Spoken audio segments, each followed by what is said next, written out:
ایران جو ہے وہ آپ یہ سمجھ لیں عام الفاظ میں نیوکلیئر بم بنانے کے 60% تک قریب پہنچ چکا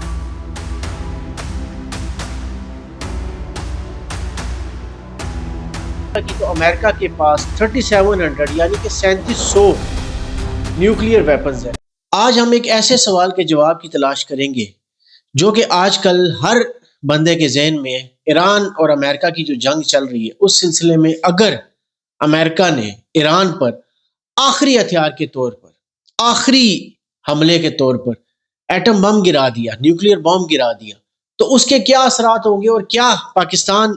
ان اثرات سے محفوظ رہے گا یا نہیں؟ آج ہم ان سارے سوالوں کا جواب ڈھونڈیں گے۔ پہلے اگر ہم بات کریں ایران کے نیوکلیئر جو ہے اس کی کیپیسٹی کی، تو ایران جو ہے وہ آپ یہ سمجھ لیں عام الفاظ میں نیوکلیئر بم بنانے کے 60% تک قریب پہنچ چکا ہے، اور اگر ایران تھوڑی سی کوشش کرے تو کچھ مہینوں میں نیوکلیئر ویپن ریڈی کر سکتا ہے۔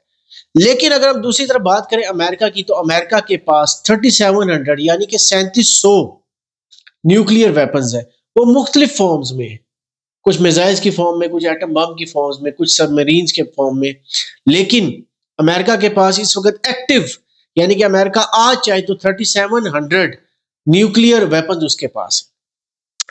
اب اگر ہم بات کریں امریکہ کے نیوکلیئر ویپنز کی، تو ہیروشیما ناگاساکی پہ جو امریکہ نے بم گرائے تھے اس سے ہزاروں گنا طاقتور اس وقت امریکہ کے پاس نیوکلیئر ویپنز ہیں۔ اگر امریکہ وہ ایک بم یا ایک نیوکلیئر ویپن استعمال کرتا ہے ایران میں، تو آپ کو پتہ ہے جب ایک جگہ پر ایٹم بم گرتا ہے اور وہ جب اپنی تباہ کاری شروع کرتا ہے تو اس کی جو سب سے پہلی ایک روشنی نکلتی ہے، جو اس کی ایک آگ نکلتی ہے، وہ سورج کی روشنی سے، سورج کی چمک سے بھی زیادہ ہوتی ہے، یعنی کہ وہ اگر کوئی اندھا بھی ہوگا تو اس کو بھی وہ تھوڑی سی لائٹ فیل ہوگی، اتنی لائٹ وہ ہوتی ہے۔ دوسرا، اس جگہ پر ٹیمپریچر جو ہے وہ سورج سے ہزاروں گنا زیادہ ہو جاتا ہے، یعنی کہ لاکھوں سینٹی گریڈز تک ٹیمپریچر پہنچ جاتا ہے۔ اس کے ارد گرد 4 سے 5 کلومیٹر میں بلڈنگز، جنگل، زمین پر ہر چیز جو ہے وہ جل کے راکھ ہو جاتی ہے، یعنی کہ وہ صفحہ ہستی سے مٹ جاتی ہے۔ اس کے بعد اگلا جو ریئیکشن آتا ہے وہ آتا ہے بارش کا۔ ایک زہریلی بارش سٹارٹ ہو جاتی ہے اس ایریے میں، اس کے ارد گرد ایریے میں۔ آپ یہ فیل کر رہے ہوں گے کہ پاکستان میں ابھی بلوچستان میں، کراچی میں، یہاں تک کہ اسلام آباد، پنڈی میں بھی طوفانی بارشیں ہوئی ہیں پچھلے کچھ دنوں میں، جو ان ایکسپیکٹڈ تھی۔ وہ اس وجہ سے ہوئی کہ امریکہ نے ایران کے ایک اٹامک جو پلانٹ تھا اس پہ حملہ کیا، جس سے تھوڑی سی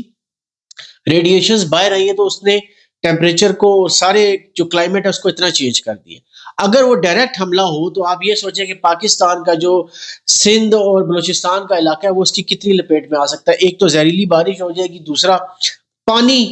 اور فارمنگ جو ہے وہ آپ یہ سمجھ لیں کہ ان علاقوں میں ختم ہی ہو جائے گی۔ لوگوں کو بیماریاں، کینسر، وہ سب معاملات تو الگ ہیں، لیکن فارمنگ، جو ویدر کی ایکسٹریم پوزیشن جیسے ابھی کراچی میں آپ دیکھ رہے ہیں، بلوچستان میں آپ دیکھ رہے ہیں، اور اس کے بعد پانی جو ہے وہ بھی مضر صحت ہو جائے گا، اور وہ نہ وہ کوئی آپ کے استعمال میں آ سکتا ہے پینے کے، نہ وہ فارمنگ کے استعمال میں آ سکتا ہے۔ اب سوال یہ پیدا ہوتا ہے کہ اتنا خطرناک ویپن جو ہے وہ امریکہ کیا یوز کرے گا؟ اس کو پتہ ہے کہ دنیا بھی اس کے مخالف ہے، اور اس سے ایران کا جو سب سے امپورٹنٹ ایشو ہے، ایران اتنی ایک سینسٹیو جگہ پر ہے جہاں پر تیل کی آمد و رفت ہے اور پوری دنیا کو یہاں سے تیل جاتا ہے، تو وہ اگر ایران تباہ ہوتا ہے یا ایران پہ کوئی ایسا نیوکلیئر بم مارا جاتا ہے تو اس کی وجہ سے تیل کی آمد و رفت ہو جائے گی، جو باقی دنیا کو اگر ڈائریکٹ امپیکٹ نہیں کرے گی تو وہ تیل کے ذریعے امپیکٹ ہوگا، جو بہت زیادہ خطرہ ہو سکتا ہے۔ ابھی آپ کو پتہ ہے پرائم منسٹر شہباز شریف صاحب نے عید پہ خطاب کرتے ہوئے کہا کہ میرے پاس 160 روپے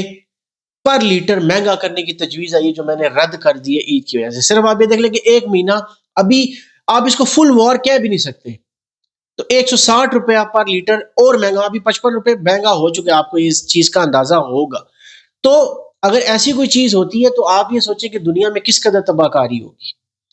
معیشت کے لحاظ سے بھی اور کلائمیٹ کے لحاظ سے بھی اور ہر قسم کے لحاظ سے۔ تو کیا امریکہ یہ حرکت کر سکتا ہے؟ اس کا جواب یہ ہے کہ جب امریکہ کے ناک سے پانی اوپر ہوگا، جیسے ورلڈ وار 2 میں ہوتا کہ جاپان اور جرمنی وہ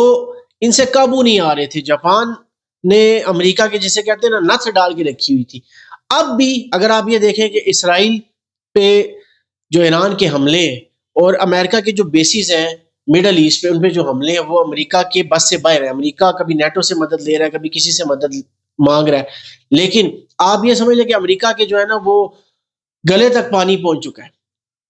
اگر ناک تک نہیں ہے تو کم از کم گلے تک آ چکا ہے. تو یہ ایک بہت بڑا رسک ہے. اگر امریکہ کو یہ لگا کہ میرے لیے اب کچھ نہیں بچ رہا، میری فیس سیونگ نہیں ہو رہی، میری اکانومی ختم ہو رہی ہے اور ایران ہم تک پہنچ رہا ہے، ہمیں